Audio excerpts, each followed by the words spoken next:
book of Revelation is written to the angels of 7 churches in Asia Minor. Who are these angels? How and why would you write to angels? Angels do not interact with humans. What would be the purpose of writing to angels? Commentators struggle with this issue. Today, I am going to solve this mystery. Some commentators and a lot of pastors interpret the angels to be pastors.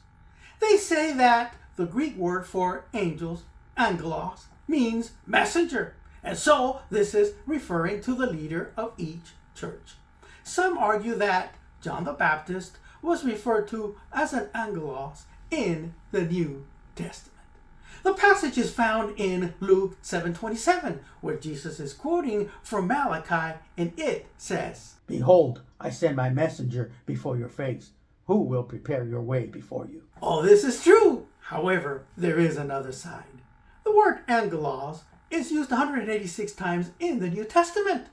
Only 7 times it is used to refer to a human messenger. The other 179 times it refers to an angel. The passage in Luke quoted above is one of those references. By the way, the same passage is repeated in Mark and Matthew as well. So that makes it only 5 times that it is used to refer to a human messenger. The passage is a quotation from the Old Testament, and Jesus was applying it to John the Baptist. John was the messenger that Malachi prophesied about. In no way is this a reference to a church office. John was not a pastor. He did not hold a church office. To say so is to completely take the passage out of context. Anyone with half a brain could figure that out. Furthermore, the word angelos appears 67 times in the book of Revelation, and each time it is used to refer to an angel. One of the first rules of hermeneutics is to consider how an author uses a word, a phrase, or an expression. John never uses this word in any of his writings to refer to a pastor. However, one of the most disturbing aspects of this erroneous interpretation is that it is a misreading of Scripture with Western eyes. It is an attempt to make the first century church fit into the structure of the Western modern church. Let me explain. In the first century, churches were not headed by one pastor. This is something that is reflected in the New Testament. And scholars who study the structure of the early church note this. There were multiple elders who would have oversight over any particular church. This can be seen in passages like Acts 13, where there were multiple leaders who sent Paul and Barnabas out on their missionary trips, not a pastor with his elders. Also in Acts 20, while Paul was at Miletus, he sent messengers to Ephesus to have the elders meet with him, not the pastor with his elders.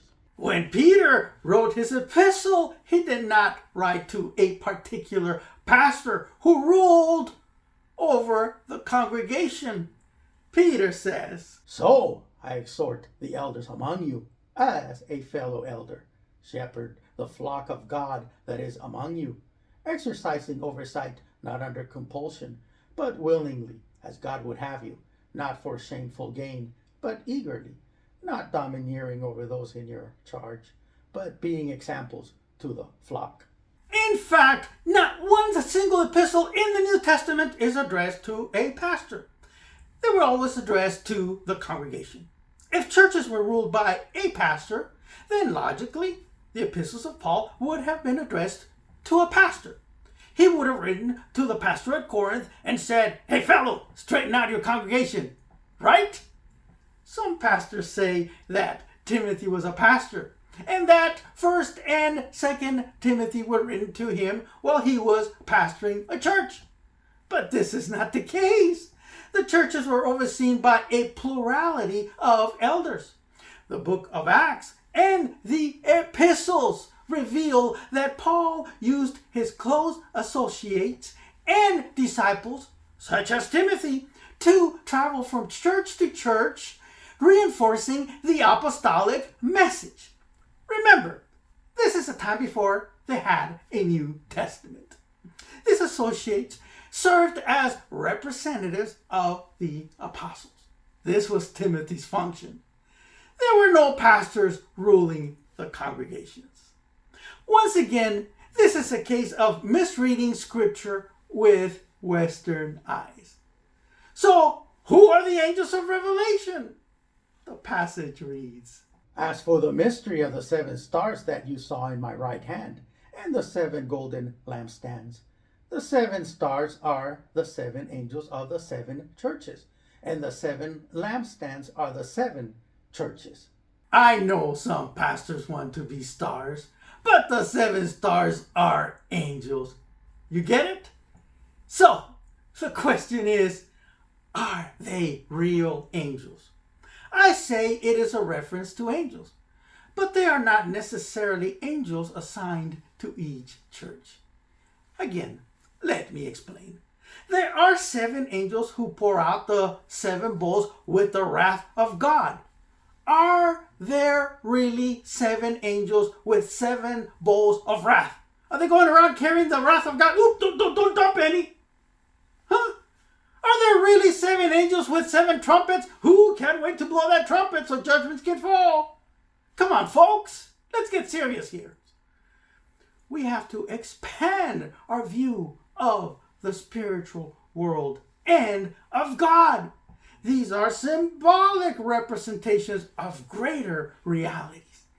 God operates in a non-physical dimension. Just like the reference to Jesus walking among the candlesticks is symbolic, the reference to Jesus having stars at his right hand is symbolic.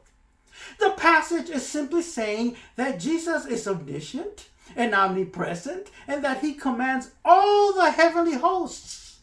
They are at his disposal. The right hand speaks of his authority over angels. Jesus is putting the churches on notice that there is an unseen world which exists outside of their experience.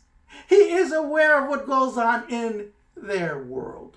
He is sovereign and omnipotent, and he's able to execute what he says to each of the churches. This is the message for them and for us today. Jesus is ever present in our affairs, and so are a host of angels who are at his disposal.